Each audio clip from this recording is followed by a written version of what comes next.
Welcome back to Island Life Live. The Hawaiian Council is on a mission to strengthen our community, supporting the cultural, economic, political, and overall well-being of Native Hawaiians through a wide range of programs and services. Makoko, let's do it. It's time to Kūkala Kanaka.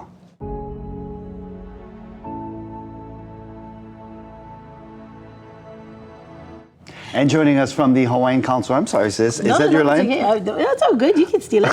Steal her. It's kumu Hinaleimoana Wong-Kalu. Aloha, kumu. Aloha. Pehoi. Mai kaino. Even with the kamakani and the... I loko noho I kamakani nui a me kaua hua mai kaino.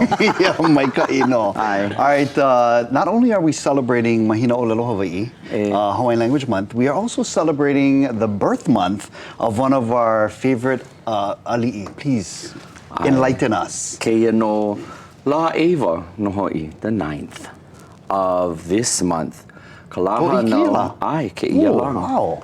Kalaha no o Keʻelikolani wahine. Oh, amazing. Ai, oia no. We honor Princess Ruth and the legacy, and not only the legacy, but the example that she sets for us, because she was so staunchly Kanaka. She staunchly got behind our language. She was schooled in the English language, and she was able to function in it. But she chose that anybody who spoke to her needed to use a translator because she refused to speak English to them. And so that's just one of my favorite things about Princess Ruth. You know, one of the many, actually. She's a very, very strong wahine. Yes. When you visit Hulihe'e Palace, they also talk about, this beautiful palace that was, that she received as, part of a will. But she also had her halepili outside, Yes, and she preferred her halepili because it was more comfortable for her. And cooler. And cooler. Have you been inside there? The halepili or the palace? Both. Oh, I went to the palace, the room where they have her bed. It's like for a 6-foot tall wahine. She was very tall. Wahine nui. Yes. Yeah. But she preferred that halepili. I love it.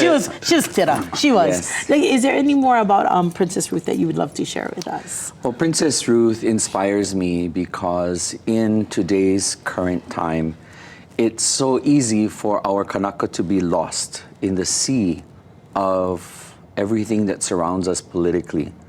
And degradation of culture, loss of language.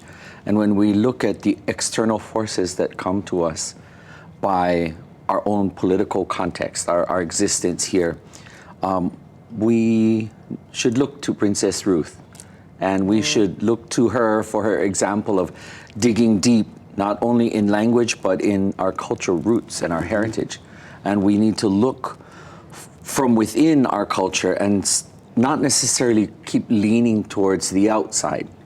Whenever there are problems that arise in Hawaii, there are clear examples that Hawaii, prior to the contact with foreigners and collision with foreigners, we see that we had a symbiotic relationship with living here in the islands. And so many things. Having taught 13 years, I know that people who are not familiar with our ways, they can treat our children differently, and our children respond to different kinds of personalities in different ways. That's just one of the many examples where we have to dig in and be more Kanaka and more island-oriented. Princess Ruth is just my inspiration for this all. 100%. Yeah. Absolutely. What kind of special celebrations are planned? Well, this coming Saturday, I will personally, as I mentioned the last time I was on the show, la kukahekahe. And I will be with our schoolmate, Kahuhai Lama Farden at Na Lama Kukui. And La Kukahekahe is a Hawaiian language speaking competition and other things that are going on over there. But there's also events going on at Ruth at the University of Hawaii Manoa.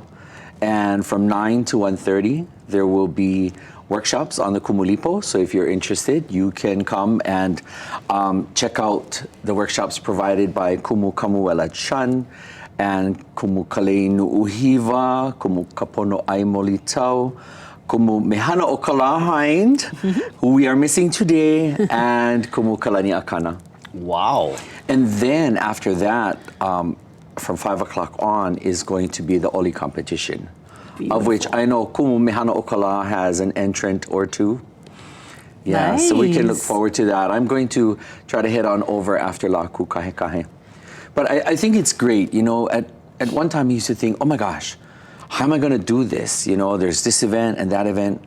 But it's great that it's proliferated and that Yes. there's such a there's such a place now for this next generation of Kanaka coming through in our language.